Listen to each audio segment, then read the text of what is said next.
We live in a world so chaotic sometimes it feels unforgiving. Life is constantly moving at lightning speed, never allowing us to slow down and appreciate life.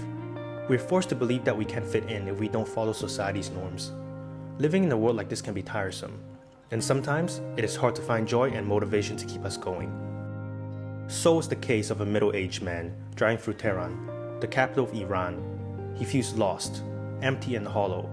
Mr. Badi is looking for someone to help him do a very specific job in return for a large sum of money, to be buried in a grave under a cherry tree if he commits suicide. If he's found alive the next day, help him up. If he's dead, bury him. And so begins the film, as Mr. Badi drives around the city hoping to find someone to carry out his task, while engaging them in deep conversations that feels like a puzzle at times, as he tries to figure out the meaning of existence.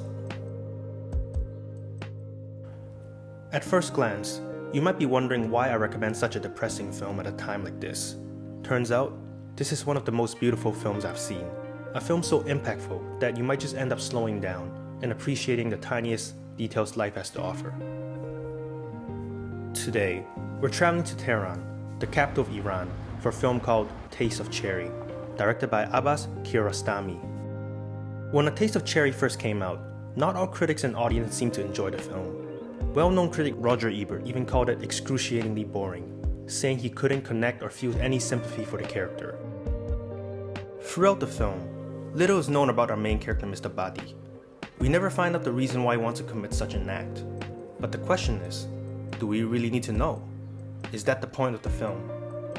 I understand where Roger Ebert was coming from.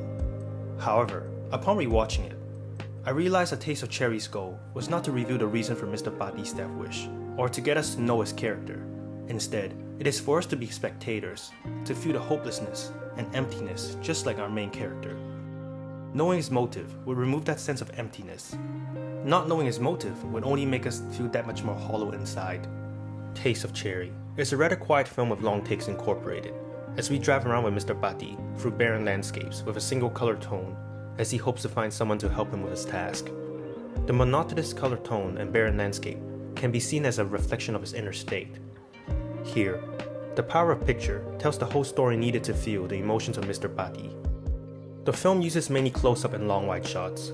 Both are used to enhance the emptiness of Mr. Badi and also add to the dreamy, hypnotic scenery, as if we were in a monotonous dream world. When inside a car, close-up shots are always used, as we focus on Mr. Badi's emotionless expression, as he drives past different sceneries that seemingly blend together as if they were one, signifying how to Mr. Badi, everything is the same. Long-wide shots are then used to enlarge the feeling of desolation as he cruises through the dreary foreign lands. Throughout the whole runtime, A Taste of Cherry is a stunning piece of work that is simple yet meditative, thought-provoking, and makes us appreciate life and being of existence. But the ending might throw viewers off a little. I'm not going to say anything about the ending as I want viewers to see it for themselves. There are many ways to interpret the film, but maybe, just maybe, you're not supposed to interpret the ending. Interpreting only makes the film that much more confusing.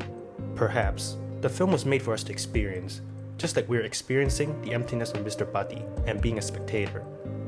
Maybe it is supposed to be mysterious and ambiguous, just like life itself. I think that is the main message of the film. Live your life, experience it, and appreciate life. Don't overthink it and just be. Next time, if you get time to slow down, listen to the sound of winds as it rustles the trees. Watch and observe the kids enjoy a game of soccer, and feel the grass as it touches the sole of your feet. Learn to appreciate life, as you'll never know what happens next. Love yourself, take care of yourself, and as always, take time to slow down and observe the world we live in. There are many beauties the world has to offer. Have you seen A Taste of Cherry? Do you plan to see it?